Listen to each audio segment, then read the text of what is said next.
Muy buenas tardes, amigos de Portavoz, un rayo de luz tras la verdad. Aquí con Juan Pablo Ortega comentando las noticias más importantes en lo que va de semana.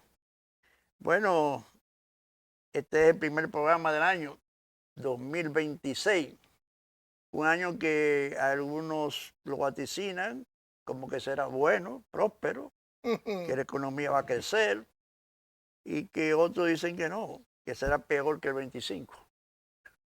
No sé, usted como economista, ¿qué opinión le merece a usted esos Augurio, opinólogos de la situación del país en este año 26?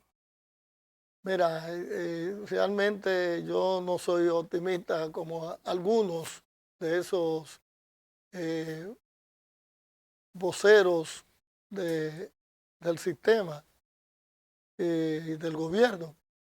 Pues yo pienso que la situación, en vez de mejorar en este año, no, no va a ser muy halagüeña, porque todos los indicios indican de que vamos a tener en plano, en el aspecto económico, una situación mucho más complicada que la del recién finalizado año 2025.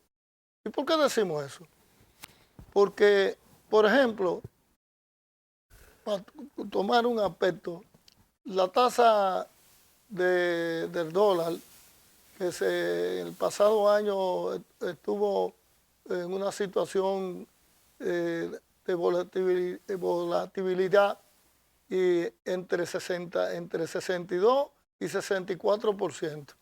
Y la perspectiva es que para este año suba por encima del 65%. Y usted sabe lo que significa una tasa por encima del 65% que podría llegar hasta un 70%. La tasa del dólar significa una mayor devaluación de la moneda dominicana, que es el peso, y por tanto una disminución del valor adquisitivo, del poder adquisitivo de los consumidores. Pero también eso se traduce en una carestía de los precios de los productos de primera necesidad, que tienen un alto componente importado con la materia prima, etcétera, etcétera. Yo no le veo realmente, y ojalá y me equivoque. Ojalá y me equivoque, pero yo pienso que no. Además, el entorno internacional nos dice que en vez de mejorar la situación apunta a complicarse mucho más, y más en el caso particular de la región del Caribe y Latinoamérica, con la agresión de Estados Unidos a Venezuela y la situación que eso genera de incertidumbre en toda la región. Bueno, yo creo que sí, que todo análisis, si uno quiere ser pesimista, si no realista, eso es lo que apunta. Una situación internacional donde en cualquier momento lo que es el petróleo se dispare por una situación ya abiertamente de confrontación armada, porque obviamente que la situación que vive Venezuela ante esta amenaza de invasión, de agresión que tiene Estados Unidos, un país petrolero como Venezuela, obviamente que eso podría crear una situación en el mercado petrolero bastante difícil. Y con nuestra propia situación económica que se nos dispare realmente la factura petrolera, eso sería realmente mortal Catastrófico. para nuestra economía. Yo entiendo que aquellos economistas que lo he oído con mucho optimismo y muchas cosas, no parten realmente de una posición objetiva de lo que uno ve venir. Y bueno, lo cierto es que todo apunta también a mucha presión, también de algunos economistas que entienden que el gobierno está obligado a una reforma fiscal. Situación que uno lo analiza desde el punto de vista de la objetividad clara de los ingresos que cuenta el gobierno. Y si el gobierno quiere más ingresos para tratar de superar los déficits que tiene cada año, que gasta más que lo que logra entrar al Tesoro Nacional. Ahí tiene que hacer, si hace una reforma, es pensando en cómo reducir todas esas ganancias enormes, toda esa evasión de impuestos, todas esas políticas de subsidio al mismo sector empresarial, o sea, todos esos privilegios que goza aquí el sector empresarial, además de todos esos privilegios de que no pagan mucho, no pagan impuestos, además de regularizar también lo que es los impuestos al trabajo informal. O sea, ahí es que está fundamentalmente el gran déficit. Y yo entiendo que el gobierno no quiere enfrentar ese gran capital, porque son ellos los que sustentan en gran medida los aportes en campaña y no quieren disgustar los intereses de los grandes capitalistas de este país. Mientras no se tome una decisión con mucho carácter, con mucha firmeza, con mucha sensibilidad de lo que realmente pasa en el país, que aunque se habla de que este gobierno ha reducido la pobreza y todo eso, lo que uno ve en la práctica es a un pueblo cada día más necesitado, demandando de todo. Aquí hay un gran déficit en el trabajo, aquí hay una juventud desempleada que no encuentra espacio.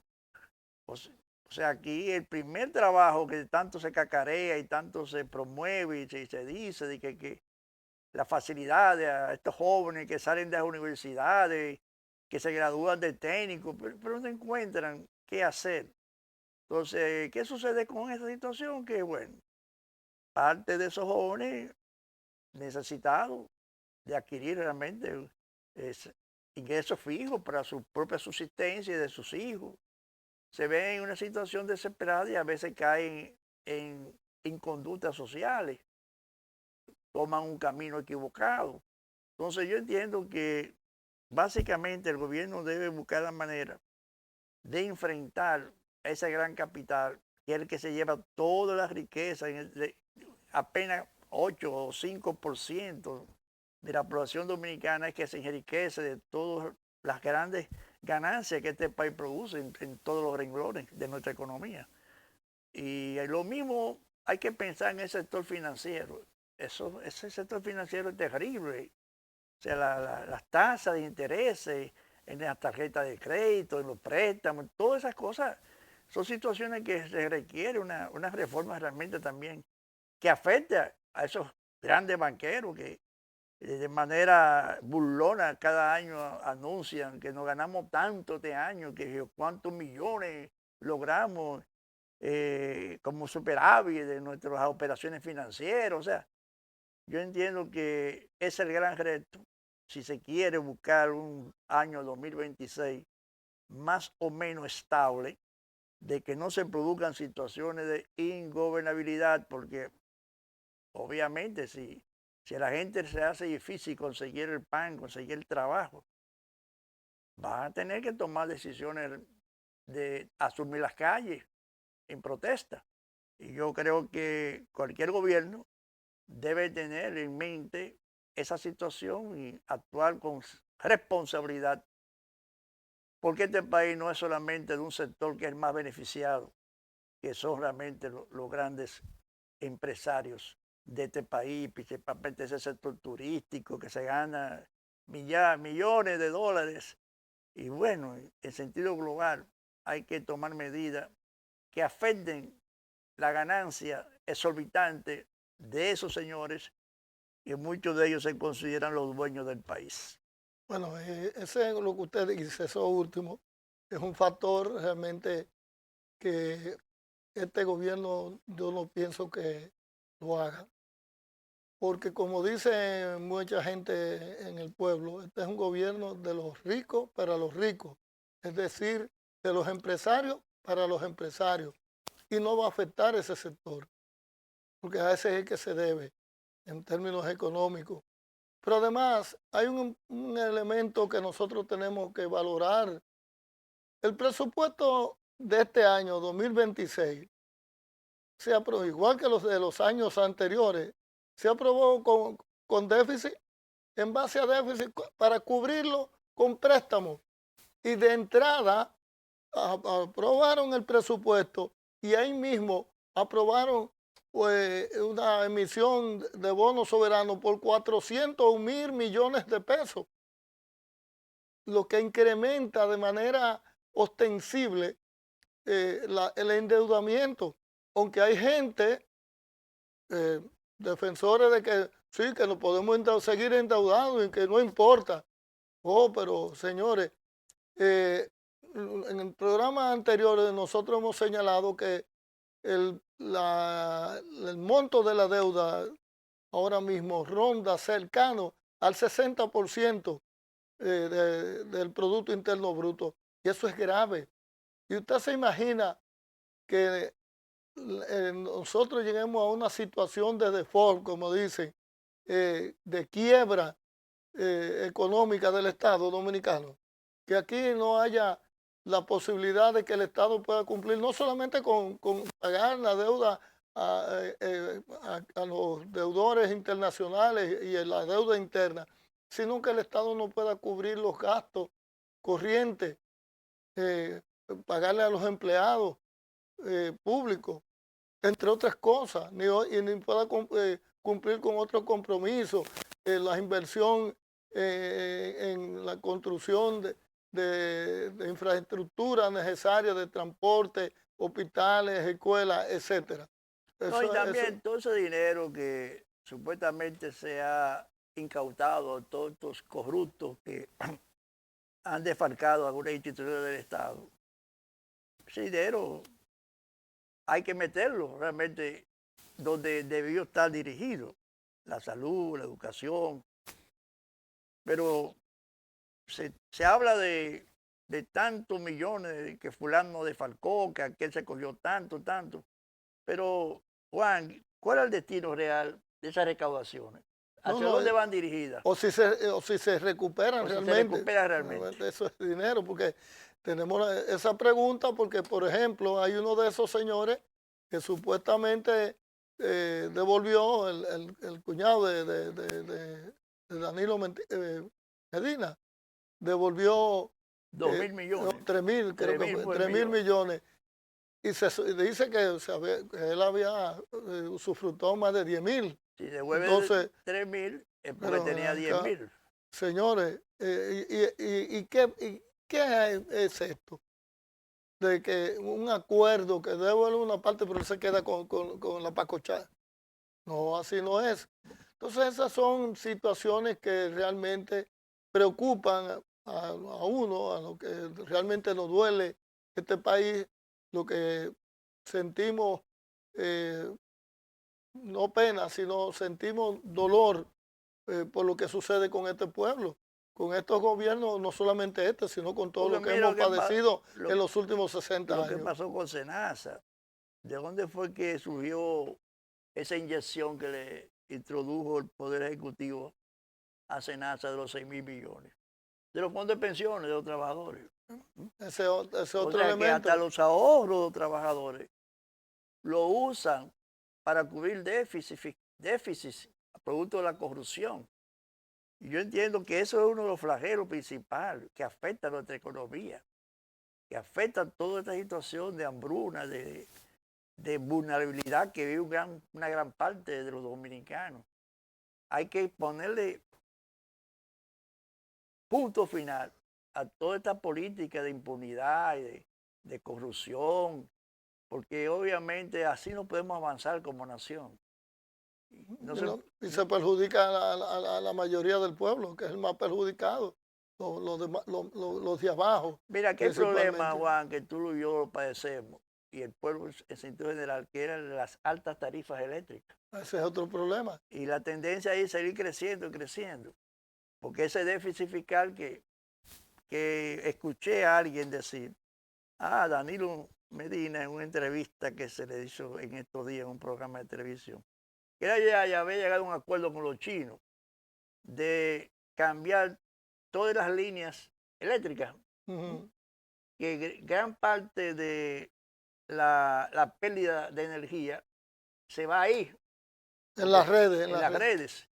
Y que bueno, el gobierno no le dio continuidad a eso. No, porque Entonces estamos pagando, los chinos ofrecen resolver un resolver problema. un problema, y por problema de que los americanos se ponen por guapitos y hay que estar con lo que dicen los gringos, no se atreven ellos a llegar a acuerdos, a que esas propuestas, esas iniciativas de colaboración, fundamentalmente de otros países como la China continental, se puedan realizar. Lo mismo sucede también con el tránsito. Ese desorden que ustedes ven, señores, es porque aquí no se toma una posición también, porque Estados Unidos quiere que usted se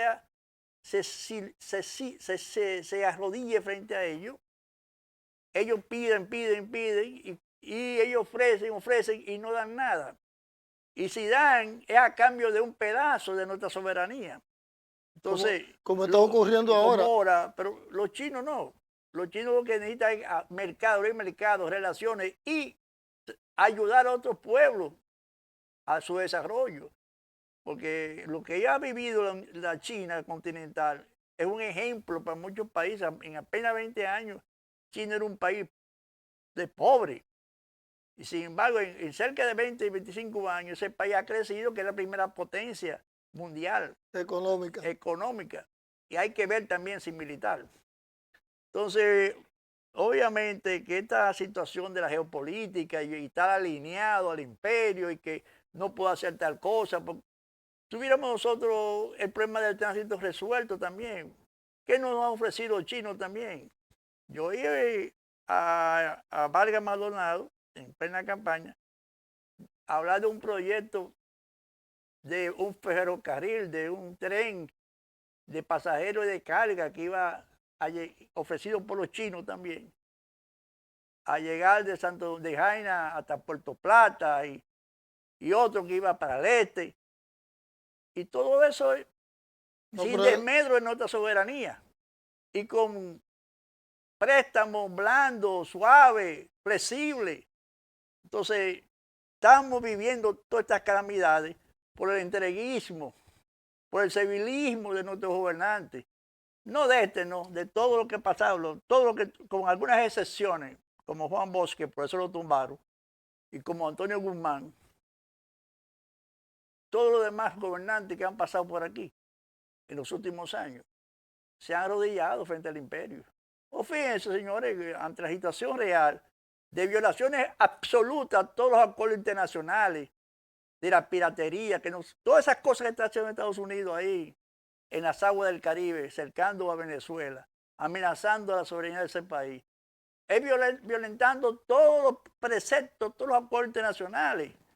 Eso de estar bombardeando naves de pescadores, diciendo que son narcotraficantes, sin presentar ni siquiera los cuerpos ni la droga.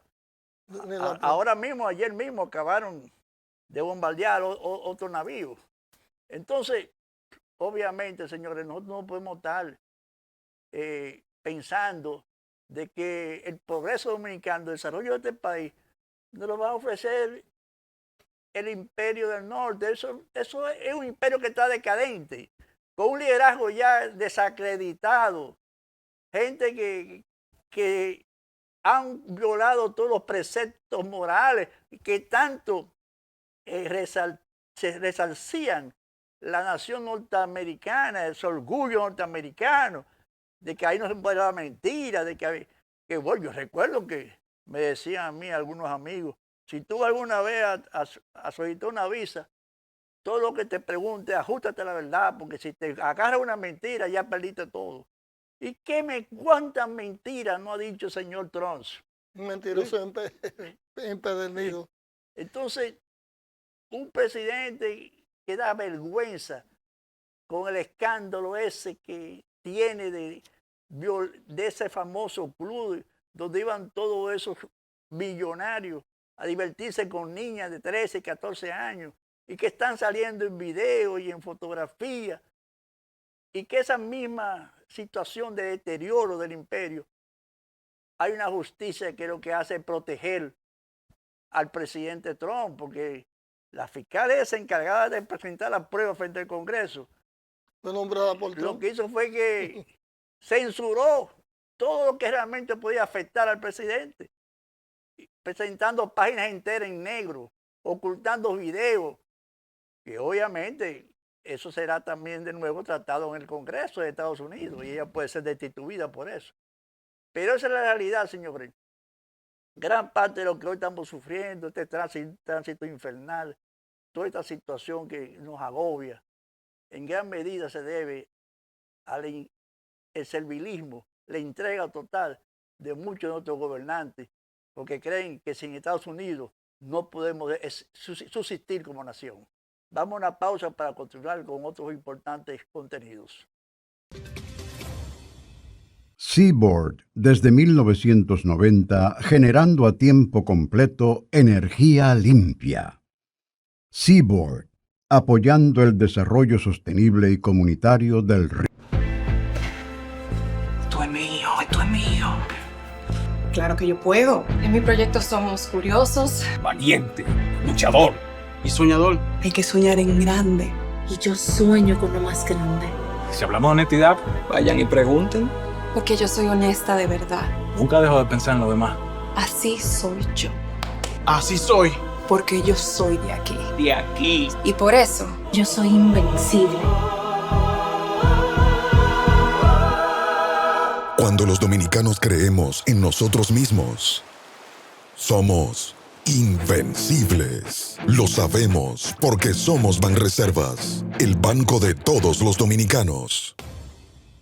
Continuando con los comentarios y cambiando un poco la temática, vamos a hablar de unos hechos que han ocurrido en el pasado fin de semana fundamentalmente y otro en el curso de los últimos días del año, como es el caso del asesinato de una jovencita de 19 años en uno de los barrios populares de aquí, de la capital, los Guandules, el pasado domingo.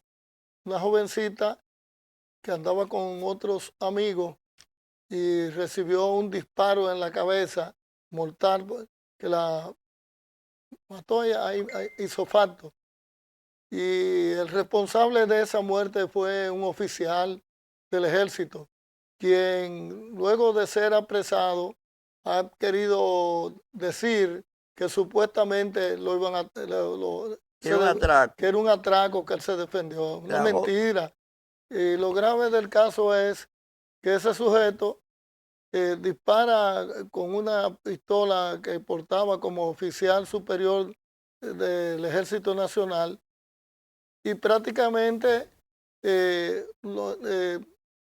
queda sin pasar nada, y es la reacción de la familia y la reacción de la comunidad donde vivía la jovencita la que obligan precisamente a la policía a investigar y someter a la justicia a este sujeto. No, los casquillos aparecidos en lugar de los hechos demostraron que pertenecía a la pistola que él de portaba. ese señor. O sea que eso fueron una historia inventada por los abogados de él para tratar de exculparlo de ese horrendo crimen.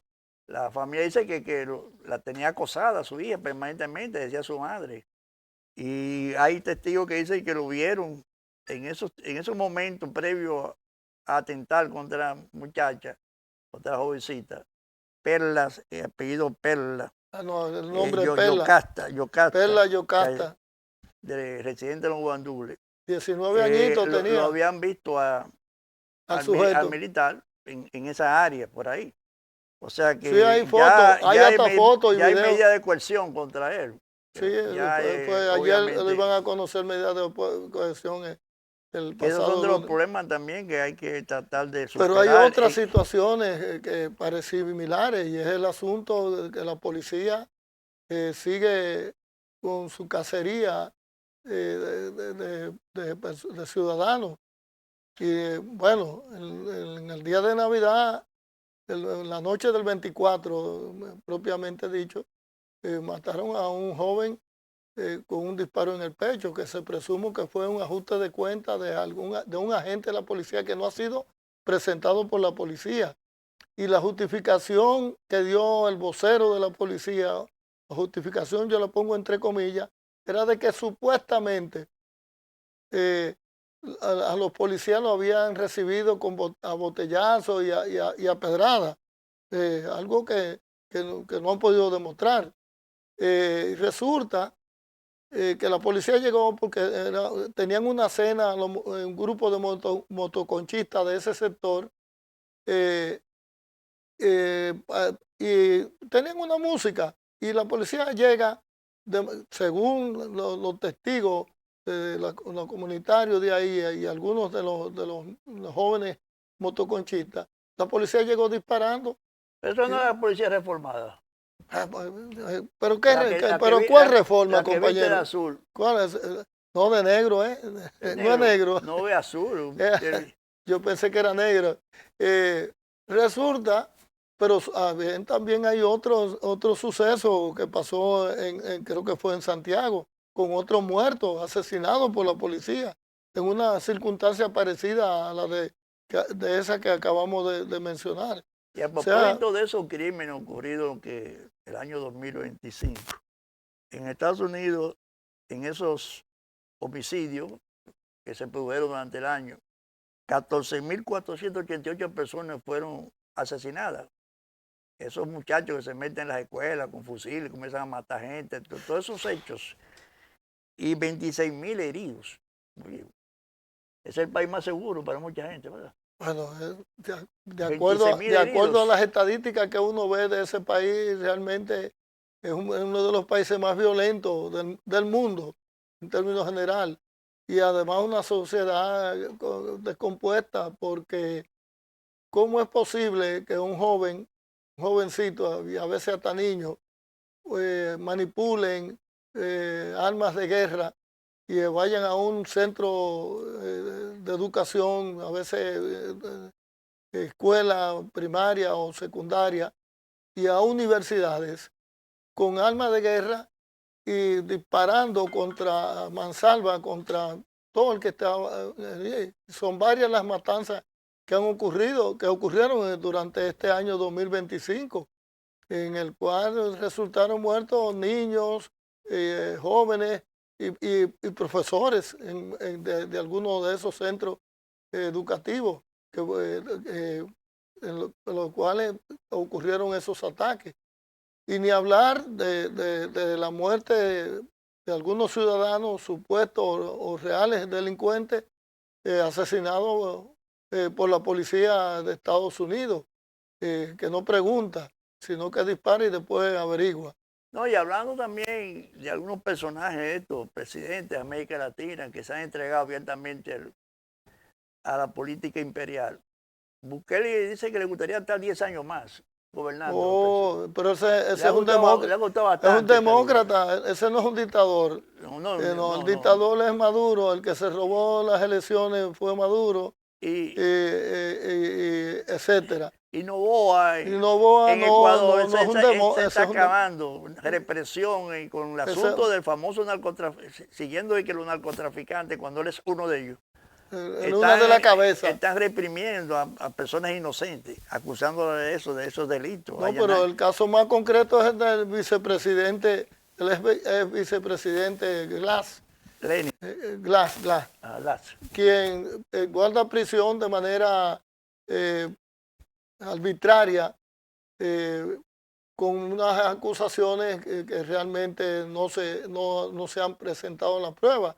Y ahora, esta semana, supuestamente él debió salir en libertad, sin embargo lo han retenido violentando sus derechos.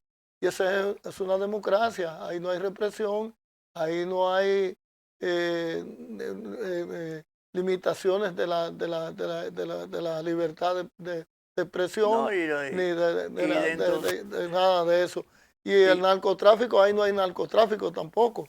Y precisamente por el Ecuador, según datos estadísticas de un organismo de las Naciones Unidas que tiene que ver con el asunto de las drogas, se dice que por ahí sale el 75% de la droga que se produce en Suramérica. No, porque no importa que sean narcotraficantes los presidentes, siempre y cuando defiendan los intereses del imperio, ellos pueden seguir gobernando sin problema. El caso concreto fue el narco que estaba condenado a 46 años allá en Venezuela, Juan Orlando en Estados Hernández, Unidos. el expresidente de Honduras. Y Trump lo indultó y está ahora en Honduras y el objetivo era que incluso favoreció el partido de él, el partido Colorado era. No No recuerdo sé ni ahora el cómo llama nombre. el partido, bueno, que él pertenece, ese es el que candidato a ese partido, el que Trump está Favoreciendo y haciendo favoreciendo. toda la cuestión para violentando el proceso electoral para que favorecer. Los que son ciegos con el imperio no ven eso, ellos no ven eso. Todo está correcto. Todo eso está correcto. Ahí no hubo fraude. No, ahora mismo Honduras es una situación bastante difícil todavía. Ya el consejo ese electoral que se vendieron gran parte de ellos, las mujeres esas, las presidentas de ese consejo, se le han agarrado cantidades de audio comunicándose con personajes de las Fuerzas Armadas, con el alto mando de las Fuerzas Armadas, llegando ellos a algunos acuerdos de cómo vamos a resolver este problema. Mira, no, yo creo que tú te pasaste, mira, mejor no vaya a mi casa, ve por la parte de atrás, mira. O sea, audios que han sido incluso confirmados, que son originales, que no se han adulterado por expertos. Y todas esas cosas han sucedido y bueno, este consejo, encabezado por esta mujer, descaradamente declaran a un personaje, al personaje el candidato pro Trump, ganador de un proceso completamente viciado. Y manipulado. Desde afuera. Todavía se espera que el Congreso de Honduras ratifique esa certificación emitida por el Tribunal Electoral, porque incluso algunos miembros del Tribunal Electoral se niegan a firmar, argumentando reconociendo que hubo serias irregularidades. Bueno, se dice que la intervención de Estados Unidos es parecida a lo que ellos hicieron, porque mucha gente habla de que en Venezuela Maduro se robó la elección, inclusive dicen que se robó la del 2019. También. Sí, el 2010, o sea, en Venezuela no hay libertad, no hay democracia, pero aquí sí y en Honduras y en otros sitios hay Milei, etcétera. Entonces, ellos pueden hacer todo eso. Ahí no hay problema, esos son grandes demócratas. Entonces, parecido a lo que sucedía aquí en los años de los 12 años de Balaguer, en Honduras y pasó también en Venezuela en las elecciones del año 2024, los mecanismos vamos a decir electrónicos, que son los que se usan actualmente, ya no es contando simplemente la boleta, sino por medios electrónicos, fueron intervenidos por Estados Unidos. Y eso hicieron también ahora en Honduras. Y por eso se paró el conteo. Y la propia presidenta de la República, Xiomara Castro, ha denunciado que hubo un golpe electoral Pero además en muchos de los delegados de la misma OEA, de la ONU, han expresado que obviamente hubo serias irregularidades en ese proceso. Pero no. Se trata de un aliado que Estados Unidos quiere... No Estados Unidos, en este caso Trump. El emperador. Quiere imponerlo violentando toda la soberanía de un pueblo y toda la decisión que tienen los pueblos del mundo de libremente coger sus candidatos a la presidencia. Ahora no, yo estoy loco que llegue el 28, porque aquí van a haber varios candidatos alineados con Trump también. Que están alineados. Y que ya están alineados, porque ningún candidato de estos que se suenan para el 28, ninguno ha hablado contra todas esas barbaridades que está haciendo Trump en América Latina, violentando toda la soberanía popular, violentando las agresiones. Ninguno ha dicho nada. Pero la propia soberanía nacional con el abuso de los aeropuertos y la base aérea de San Isidro. O sea que vamos a tener también aquí varios candidatos alineados con esa política de Trump de intervención directa. Esa es una nueva manera de dar los golpes de Estado. Ahora son golpes de Estado electorales. Sobre la base de que si tú no estás conmigo, no estás con mi candidato, te meto los aranceles a 50 y cuánto, te aumento los aranceles. Y sobre esa política o no te doy ayuda económica. O no te doy ayuda económica. Te hago ayuda económica entre comillas. Te hago un cerco como Venezuela y te acuso también de que tú eres una base de narcotráfico y todo eso. Eso es lo que estamos viendo. Pero bueno, todavía hay varias gente que son ciegas con toda esa política, están de acuerdo con todo eso. Pero la historia es implacable y va a llegar el momento en que todo ese desastre que está cometiendo Trump contra los pueblos de América Latina y del mundo, bueno, ahora mismo hizo un acuerdo, ratificó su apoyo absoluto al criminal genocida de Jerusalén, Netanyahu. a Netanyahu. Sí, sí. Un hombre que, oye, que lo han declarado Debería ya estar- como no, criminal no, de que guerra. La Corte Internacional de Justicia fijó, Lo condenó. no lo han condenado, pero por lo menos pidió orden de captura. Y así Entonces, este sujeto va a Estados Unidos a visitar a Don Trump y como ese es un aliado, es bendecido por el Dios Trump. Usted puede ser, bueno, Trujillo era un criminal, un asesino, un dictador, y tuvimos 30 años apoyando a Trujillo los americanos. Y cuando ya no le servía para nada, entonces se prestaron a decapitarlo, porque en eso jugaron también ellos su proceso, jugaron su proceso en la eliminación del tirano. Entonces es así, te usan, mira, el caso también de esos llamados terroristas, ahora mismo el de Siria, ese de Siria era buscado como uno de los más peligrosos terroristas del mundo. Ahora no. Le ofrecían hasta captura, recompensa de cuántos millones de dólares. Por ese ahora no, ahora lo recibe Trump. Como un héroe. Como un héroe. Entonces, señores, vamos a despertar. Nosotros no estamos hablando así, con esta sinceridad, porque pensamos diferente a esa mente conservadora, reaccionaria, sino porque son cosas reales, lógicas, que cualquier persona que tenga un nivel mínimo de inteligencia se tiene que dar cuenta. Usted no puede estar apoyando toda esa vagabundería. Pero bueno, vamos a seguir con otro contenido después de la pausa. De esta pausa. Seaboard, desde 1990, generando a tiempo completo energía limpia. Seaboard, apoyando el desarrollo sostenible y comunitario del río. Esto es mío.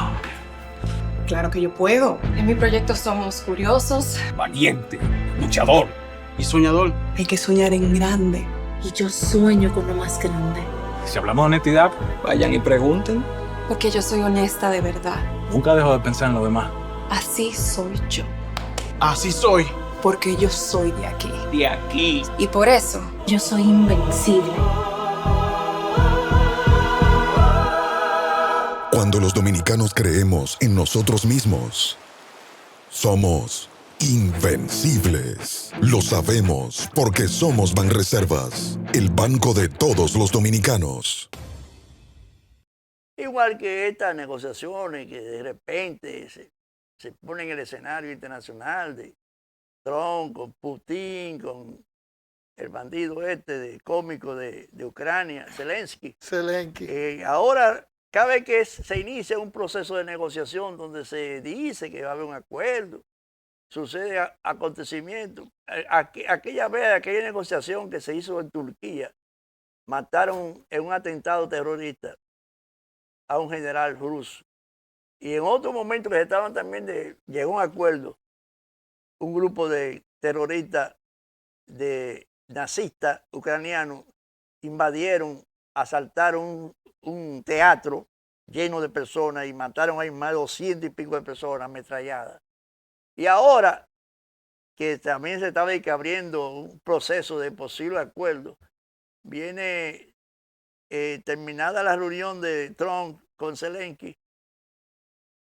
Zelensky ordena a más de 100 drones para atacar a la casa residencial de Trump.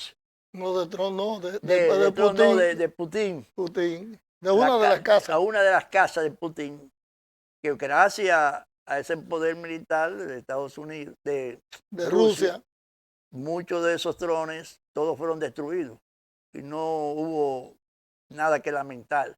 Pero bueno, fue una demostración de que querían asesinar también al presidente Putin.